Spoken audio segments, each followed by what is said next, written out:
Hai, assalamualaikum warahmatullahi wabarakatuh. Semangat pagi dan selamat datang di channel Mama Hasan and Family. Di video kali ini Mama Hasan mau bagikan resep kue bikang mawar yang cantik seperti ini. Seratnya halus kecil-kecil gitu ya teman-teman. Ini porsi besar. Takaran 1 kg untuk tepung dan juga gulanya. Ini jadi porsi besar, cocok buat kalian yang punya hajatan, punya acara di rumah atau buat jualan. Ini cocok banget, resepnya anti gagal. Langsung saja ke resepnya. Oke, langkah pertama kita didihkan dulu. Ini ada santan sebanyak 4 liter ya teman-teman. Sengaja bikin banyak karena ini memang untuk orderan ya teman-teman. Ini lumayan banyak. Kita rebus bersama dengan garam dan juga daun pandan. Ini kita aduk-aduk supaya santannya tidak pecah. Nah, mendidihkan santan untuk kue bikang itu nggak perlu sampai bergolak, cukup pinggirannya aja yang mendidih. Lanjut kita siapkan untuk bahan keringnya. Ada 1 kg tepung beras, ini pakai Rose Brand seperti biasa. Kemudian tambahkan 1 kg tepung terigu, ini segitiga biru atau protein sedang. Kemudian tambahkan juga 1 kg gula pasir. Nah, ini paling simple, resep 1:1. Bahan keringnya ini kita aduk-aduk dulu, kemudian tambahkan santan panas. Nah, ini santannya dalam keadaan panas ya teman-teman. Ini tapi dituang bertahap sedikit demi sedikit, kemudian diaduk-aduk seperti ini sampai adonannya itu membentuk pasta atau tidak ada tepung yang bergerindil.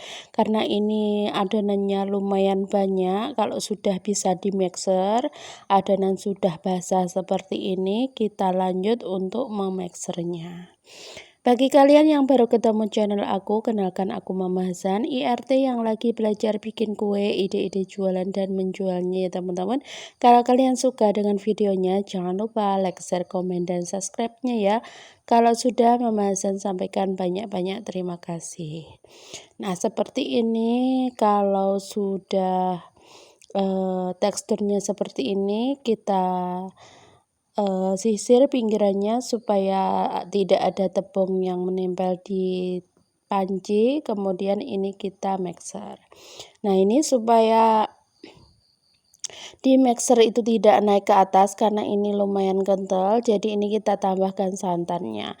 Nah, tips dari aku kalau memixer adonan bikang dan dalam porsi yang banyak, jadi dituangnya itu enggak langsung di mixer ya teman-teman. Jadi jarak antara mixer dan juga nuang santannya seperti ini. Jadi di ujung sebelah kiri dan juga di ujung sebelah kanan supaya nanti tidak nyiprat atau tidak kemana-mana gitu ya teman-teman. Jadi enggak berhamburan, untuk santannya atau cairannya itu tidak terlalu nyiprat kemana-mana gitu ya, pokoknya gitu deh maksudnya. Oke, ini kita mixer semuanya sampai benar-benar halus, licin seperti ini. Kalau bikin sedikit bisa ditepok-tepok pakai centong nasi ya teman-teman, atau pakai whisker. Tapi kalau bikin banyak supaya mempermudah cara kerjanya, ini bisa di mixer seperti ini. Nah, ini sambil dituang santannya perlahan-lahan ya teman-teman. Nah, dalam satu resep 1 kilo tepung beras dan juga 1 kilo tepung terigu, ini untuk cairan santannya itu gunakan jangan 4 liter ya teman-teman, gunakan antara 3.600 ml santan sampai 3.900. Jadi untuk santan 4.000 itu dididihkan dulu baru kemudian ditakar setelah dipakai. Jadi ini menjawab pertanyaan kemarin, ada yang tanya setelah direbus apakah tidak berkurang. Biasanya ada yang berkurang, ada yang enggak ya teman-teman, tergantung lama enggaknya kalian mendidihkan santan.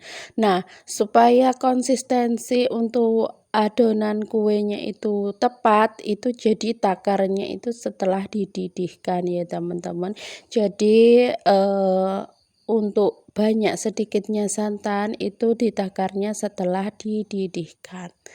Oke, seperti itu ya kalau aku bikin banyak untuk orderan. Jadi, kalian nggak penasaran lagi gimana aku mengatur atau menakar santannya. Oke, ini sudah siap adonannya. Ini mau aku diamkan dulu karena ini masih dalam posisi panas. Dan mohon maaf ketika menuang adonan itu aku kehabisan baterai ya teman-teman. Jadi mohon maaf nggak kerekam. Pokoknya rahasia sukses bikin kue pigang itu ternyata cuma satu ya teman-teman. Jadi cetakannya itu wajib benar-benar panas, sampai gosong pun nggak masalah ya untuk cetakannya. Nanti hasil kuenya itu malah lebih bagus, karena nanti untuk bagian belakangnya itu malah tidak gosong sama sekali. Ya, jangan takut kalau cetakan pigang itu gosong, yang penting kalian atur pengapiannya, dipanaskan sampai benar-benar panas, dioles dengan air garam, kemudian dituang ketika adonannya itu sudah didiamkan selama kurang lebih 30 menit. Nanti hasilnya seperti ini ya teman-teman, Masya Allah. Ini hasil seratnya itu full, kecil-kecil dan juga cantik. Nah, ini kita lihat ya teman-teman, padahal tadi cetakannya itu gosong karena itu sudah buat bikin pigang atau buat nyetak pigang itu banyak banget. Ini aku dapat orderan lumayan, alhamdulillah dapat orderan pigang banyak. Nah, kita lihat ini bagian belakangnya. Jadi kue bikangnya itu matang sempurna, seratnya full, bagian belakangnya tidak gosong sama sekali ya. Karena ini cetakannya sudah benar-benar panas, meskipun bagian dalamnya itu gosong tapi tidak menempel di bikangnya. Jadi sebenarnya untuk tipsnya itu eh, cuma satu, jadi cetakannya harus benar-benar panas dan juga untuk konsistensinya itu sudah pas. Pokoknya resep dari aku insya Allah anti gagal. Kalau kalian perhatikan atau menerapkan tips dan trik langkah-langkah membuat atau mencetak kue pikangnya. Nah, ini dia hasilnya, bagian belakangnya itu tidak gosong, hasilnya juga lembut menul, tidak keras sama sekali, seratnya full ya teman-teman. Ini dalam satu resep 1 kilogram tepung beras dan juga tepung terigu ini menghasilkan 80 lebih ya. Pokoknya tergantung dari banyak sedikitnya kalian nuang pas waktu dicetakan atau besar kecilnya cetakan yang kalian gunakan. Nah, ini dia hasilnya, kita regahkan seperti ini, hasilnya seratnya full, seratnya bagus, teksturnya juga lembut lentur ya teman-teman. Nah, seperti ini kita regahkan semuanya. Nah, kalau takarannya pas juga, ini tanpa digunting-gunting pun nanti hasilnya juga bagus ya. Seperti ini, cukup dibentuk bagian tengahnya saja, kemudian diregahkan, hasilnya benar-benar cantik ya teman-teman.